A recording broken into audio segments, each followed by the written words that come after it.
ಜಿಲ್ಲೆಯ ನೂತನವಾಗಿ ಅಧ್ಯಕ್ಷರಾಗಿರುವ ಓಂ ಶಕ್ತಿ ಅವರಿಗೆ ನಮ್ಮ ಪೂರ್ವವಾದ KEM ಕ್ಷೇತ್ರದಿಂದ ನಾನು ಗ್ರಾಮದ ಅಧ್ಯಕ್ಷರಾಗಿ ಅಭಿನಂದನೆಯನ್ನು ಸಲ್ಲಿಸ್ತಾ ಇದ್ದೀನಿ.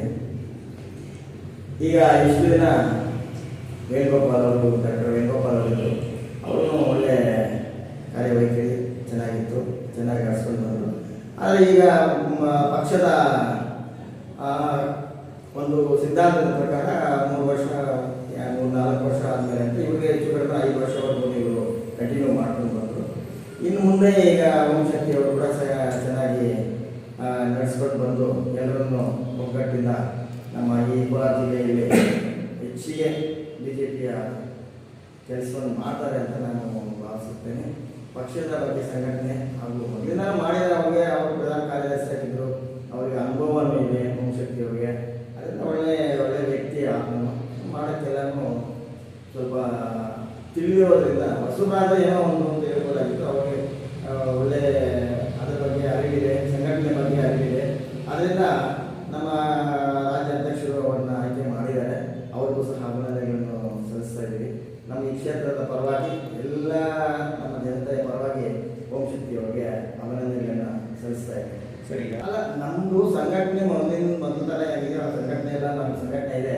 ನಮ್ಗೆ ಏನಾಗಿದೆ ಅಂದರೆ ನಮ್ಮ BJP ಮೆಂಬರ್ಸ್ ಕಡಿಮೆ ಇರೋದ್ರಿಂದ ನಾವು ಅದ್ರ ಬಗ್ಗೆ ಜಾಸ್ತಿ ಚಿಂತನೆ ಕೊಡಲಿಲ್ಲ.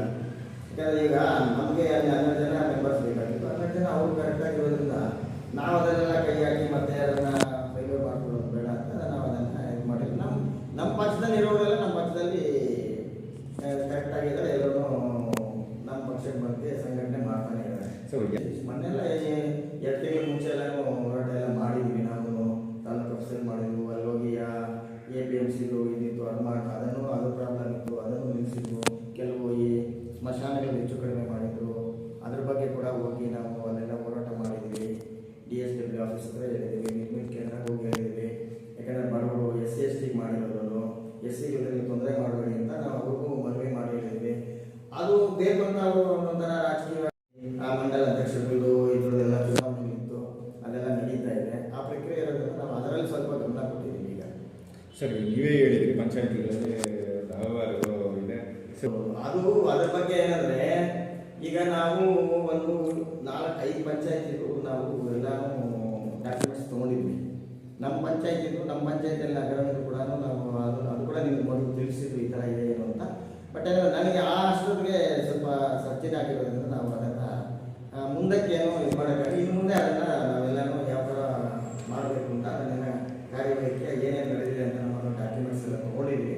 ಆ ದಾಖಲೆಗಳ ಬಗ್ಗೆ ನಾವು ಅದನ್ನು ಮತ್ತೆ ನಿಮ್ಮ ಮುಂದ್ಗಡೆ ಅದನ್ನು ದಾಖಲೆಗಳನ್ನು ಕೊಟ್ಟು ಅದನ್ನು ಯಾವ ಥರ ಏನಾಗಿದೆ ಅಂತ ನಿಮಗೆ ತಿಳಿಸ್ತೀವಿ. ಏನಂದರೆ ನಮ್ಮ ಬಗ್ಗೆ ಅಂತೂ ಯಾವ ಭಿನ್ನಾಭಿಪ್ರಾಯವೂ ಇಲ್ಲ.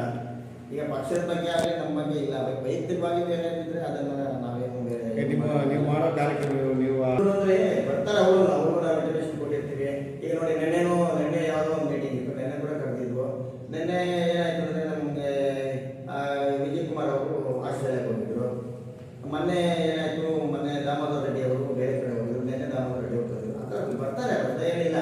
ಮೊನ್ನೆ ಮುಂಚೆಲ್ಲ ಬಂದಿದ್ರು, ಬರ್ತಾ ಇರ್ತಾರೆ. ಕೆಲವು ಟೈಮಲ್ಲಿ ಅವ್ರಿಗೆ ನಮಗೂ ಏನಂದರೆ ಬೇರೆ ಯಾವ ಥರ ಅಂತ ಆ ಥರ ಭಿನ್ನಾಭಿಪ್ರಾಯಗಳೇನಿಲ್ಲ. ಶಾಸಕರಂದರೆ ಈಗ ಇರೋ ಶಾಸಕರು ಎಲ್ಲ ನಿಮ್ಗೆ ತಿಳಿದಿರೋದೆ. ಯಾವ ನಮ್ಮ ಈ KGF ಕ್ಷೇತ್ರದಲ್ಲಿ ಏನು ಅಭಿವೃದ್ಧಿ ಯಾವುದೂ ಆಗಿಲ್ಲ. ಒಂದು ಚೂರಷ್ಟು ಅಭಿವೃದ್ಧಿನ ನಾವು ಇದುವರೆಗೂ ಕಾಣಿಸ್ತಾ ಇಲ್ಲ. ನಿನ್ನೆ ಪಾರಾಡಳ್ಳಿಗೆ ಹೋಗಿದ್ದು, ಸ್ಕೂಲ್ ಬಿದ್ದೋಗೋ ಥರ ಇತ್ತು.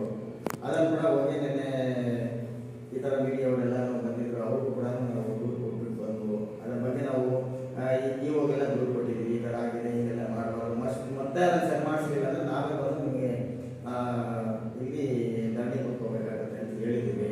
ಅವರು ಕೂಡ ಎಚ್ಚರಿಕೆ ಕೊಟ್ಟಿದ್ದೀವಿ. ಅದೇ ಅವ್ರ ಕಾರ್ಯವೈಖರಿಯನ್ನು ಅವರು ನಡೆಸ್ಕೊಂಡು ಬರಬೇಕಾಗಿತ್ತು. ಇದು ನಮ್ಮದು ಗಡಿ ಭಾಗ, ಅದು ಇದು SCಗಳ ಇರುವಂಥದ್ದು, ಜಾಸ್ತಿ ಇರುವಂಥ SC/ST ಇರುವಂಥ ಪ್ರದೇಶ ಇದು. ಇಲ್ಲಿ ಹೆಚ್ಚಿಗೆ ಗಮನ ಹರಿಸಬೇಕಾಗಿತ್ತು. ಯಾಕಂದರೆ ಅವರೇ ಶಾಸಕರಿದ್ದು, ಅವ್ರದ್ದೇ ಸರ್ಕಾರ ಇತ್ತು, ಅವರು ಎಲ್ಲ ನಿಗಮ ಮಂಡಳಿಯಲ್ಲಿ ಇರೋದ್ರಿಂದ ಕೂಡ ಅದನ್ನು ಮಾಡಬೇಕಾಗಿತ್ತು. ಯಾಕೋ ಅವರು ಯಾವುದ್ರ ಮೇಲೆ ಅಷ್ಟು ಗಮನ ತಗೊಳ್ತಾ ಇಲ್ಲ ಅಂತ ಅನಿಸ್ತಾ ಇದೆ.